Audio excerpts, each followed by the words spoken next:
¿Por qué los judíos rechazan a Jesús como Mesías? La respuesta te sorprenderá.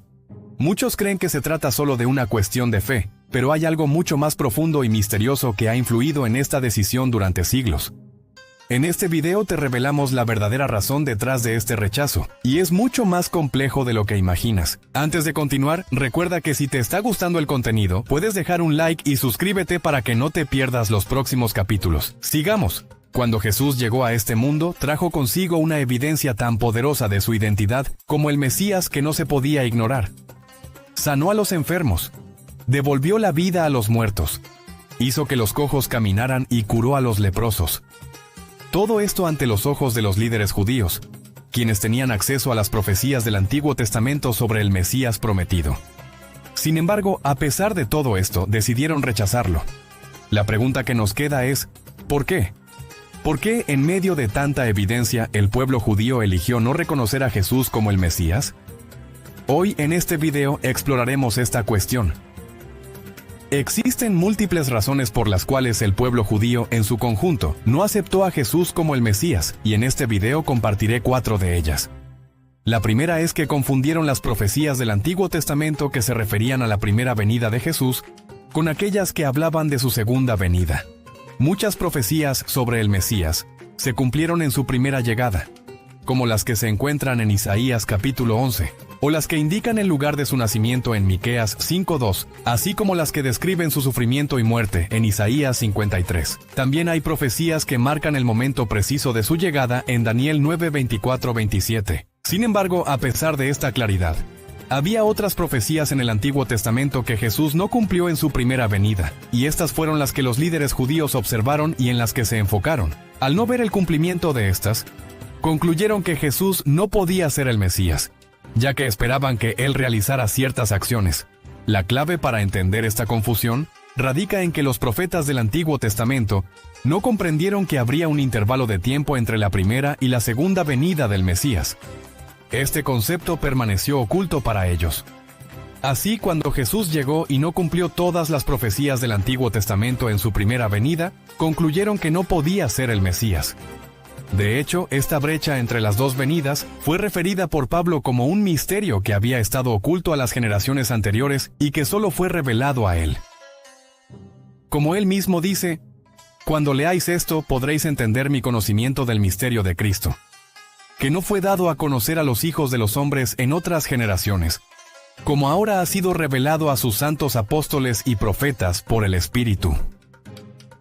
Este misterio es que los gentiles son coherederos, miembros del mismo cuerpo y participantes de la promesa en Cristo Jesús a través del Evangelio. En la mente judía del primer siglo, así como en épocas anteriores, existía la expectativa de que un Mesías llevaría a cabo todas las profecías del Antiguo Testamento, sin dividirlas en dos venidas. Permíteme ofrecerte algunos ejemplos de lo que esperaban que Jesús hiciera, pero antes es crucial establecer el contexto de esta discusión. En el momento en que Jesús comenzó su ministerio terrenal, el pueblo judío estaba bajo una severa opresión romana, sin la libertad de gobernar su tierra como deseaban. Esta situación generó una expectativa mesiánica. Cuando el Mesías viniera, liberaría a Israel de la opresión romana y establecería un reino terrenal donde el pueblo judío sería el principal grupo que reinaría junto a él en su propia tierra. Sabemos que Jesús no cumplió esto en su primera venida, pero lo hará en su segunda. Con este trasfondo, hablemos de algunas de las cosas que esperaban que Jesús hiciera. La primera era restaurar el reino a Israel. Puedes ver en las Escrituras, como en Joel capítulo 3, versículos 1 al 17, que habla de cómo, cuando el Mesías venga, purgará el mal del mundo. También hay profecías en el Salmo capítulo 2, versículos 6 y 9, que describen al Mesías reinando con vara de hierro. Además, en Isaías capítulo 2, versículo 4, se menciona que cuando el Mesías venga, traerá paz al reino, de modo que la gente ya no será entrenada para la guerra. De hecho, incluso los propios apóstoles de Jesús se preguntaban y cuestionaban si él cumpliría estas profecías del Antiguo Testamento antes de ascender al cielo. Observa en Hechos capítulo 1, poco después de que Jesús resucitó de entre los muertos y antes de ascender, que dijeron: Juan bautizó con agua, pero en pocos días serás bautizado con el Espíritu Santo.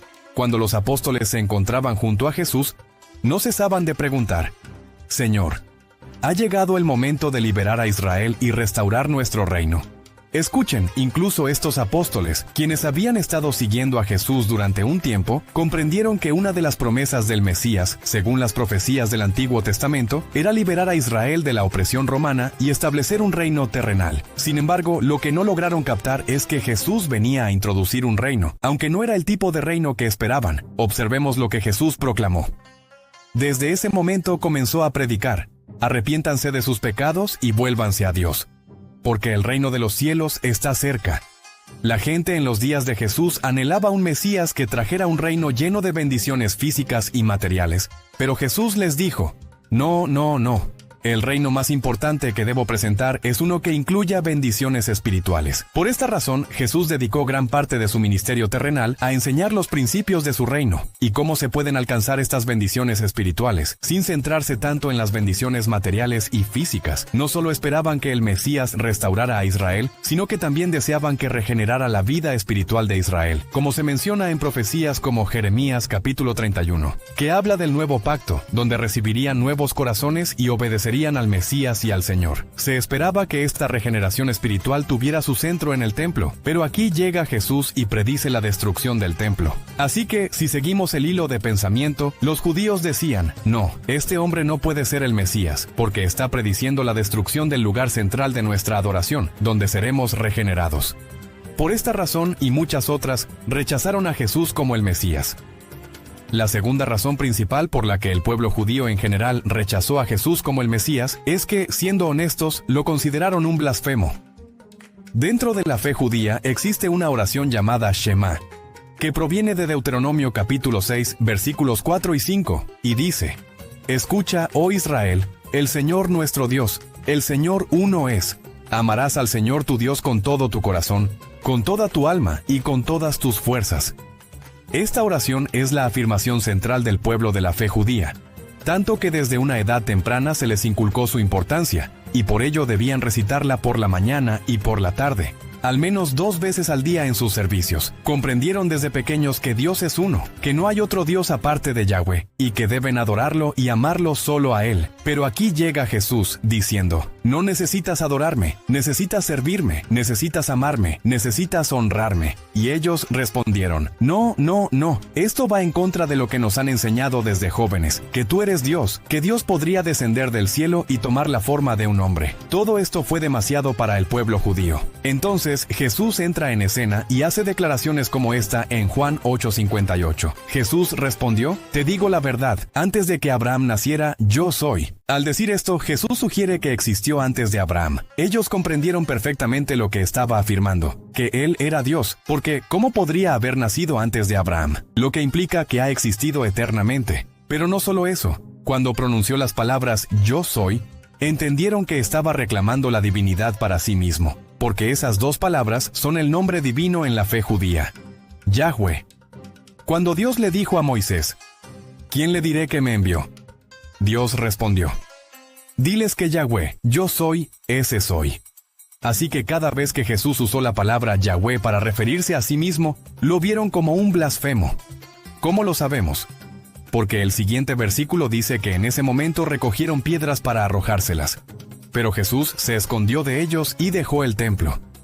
La blasfemia en la fe judía se castigaba con la muerte por lapidación. Más adelante en el libro de Juan, Jesús dice: el Padre y yo somos uno.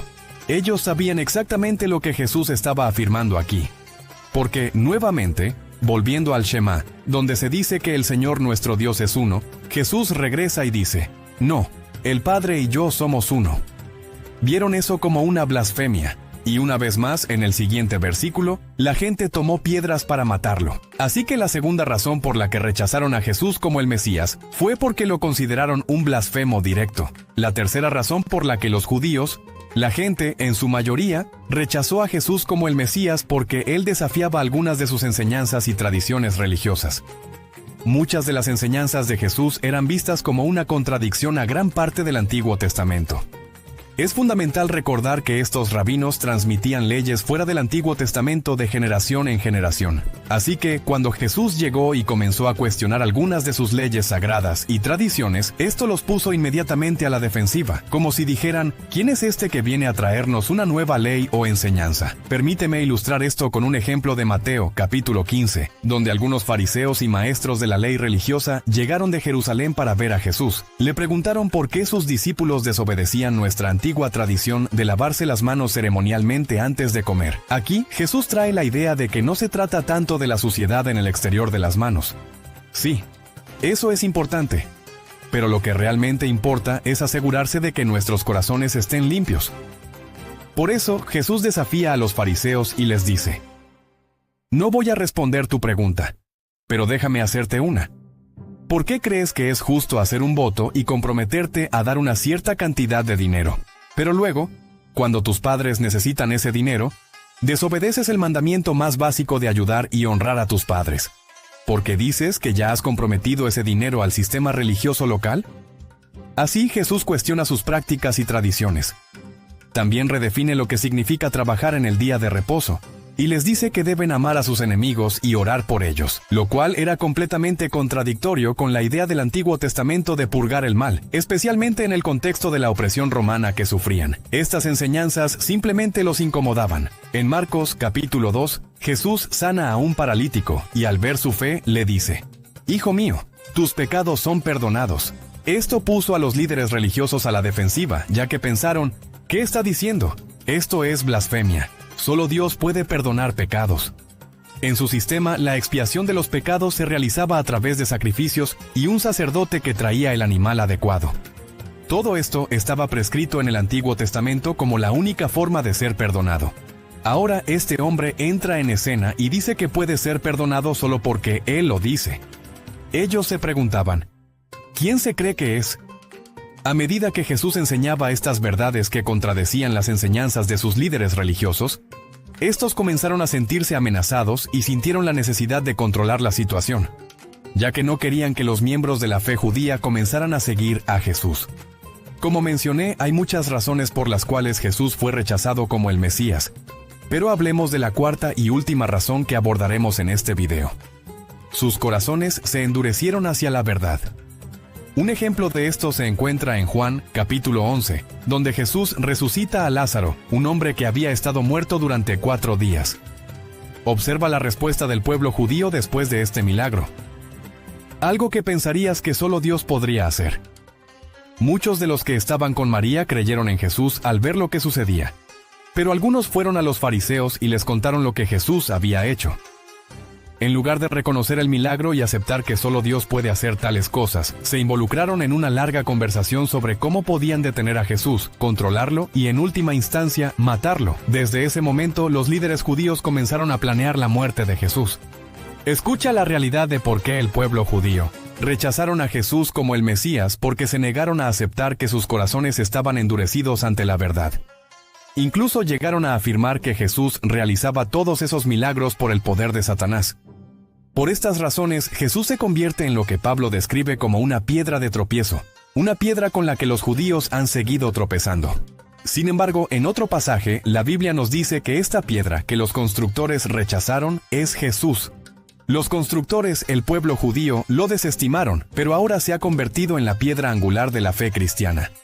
Pablo, en Romanos capítulos 9 al 11, nos revela que, debido a la caída del pueblo judío, se abre la puerta para personas como ustedes, como yo, gentiles que ahora pueden ser incluidos o injertados en la familia de Dios. ¿Por qué sucedió esto? En gran parte porque el pueblo judío rechazó a Jesucristo como el Mesías. Ahora, Dios está levantando una generación de gentiles que llevarán la antorcha y cumplirán su plan divino de ser luz para el mundo. Entonces, ¿qué debemos hacer como gentiles en cuanto a cómo orar por nuestros amigos judíos? Permítanme compartir esto. En Romanos capítulo 10, versículos 1 al 4, Pablo lo expresa de esta manera: Queridos hermanos y hermanas, el anhelo de mi corazón y mi oración a Dios es que el pueblo de Israel sea salvo. Reconozco el fervor que tienen por Dios, pero está mal dirigido. Escuchen, cada vez que visité Israel, Israel en noviembre del año pasado, vi a un pueblo lleno de celo, hambre y sed, orando día y noche en el Muro de los Lamentos, leyendo sus Biblias, su Antiguo Testamento, la Biblia judía. Estaban orando, adorando, pero como dijo Pablo, tienen un celo por Dios, aunque les falta el verdadero conocimiento, ya que no comprenden la manera de Dios para reconciliar a las personas con Él. Se niegan a aceptar el camino de Dios y se aferran a su propia forma de estar bien con Él, tratando de cumplir la ley, cuando Cristo ya cumplió el propósito para el cual se dio la ley. Como resultado, todos los que creen en Él son justificados ante Dios. Entonces, ¿cuál debería ser nuestra postura hacia nuestros amigos judíos? Debemos unirnos a Pablo en el anhelo de su corazón de que todo Israel sea guardado. Antes mencioné que hubo dos venidas de Jesucristo, y que muchas de las profecías del Mesías se cumplieron en la primera venida. Sin embargo, todas las profecías del Antiguo Testamento sobre el Mesías, que no se cumplieron en la primera venida de Jesús, se cumplirán en su segunda venida, específicamente durante el reinado milenial de 1000 años, donde establecerá un reino terrenal, reunirá a todos los judíos, y pondrá un corazón en su pueblo para desear adorarlo y seguirlo. Esta realidad no se vio en la primera venida, pero se manifestará en la segunda venida de Cristo, que aún está por llegar. Me encantaría saber de ti, ¿cuáles son tus pensamientos? ¿Qué crees que son algunas otras razones por las que el pueblo judío rechazó a Jesús como el Mesías? Déjame saber en la sección de comentarios a continuación. Te veo en el próximo video. Adiós.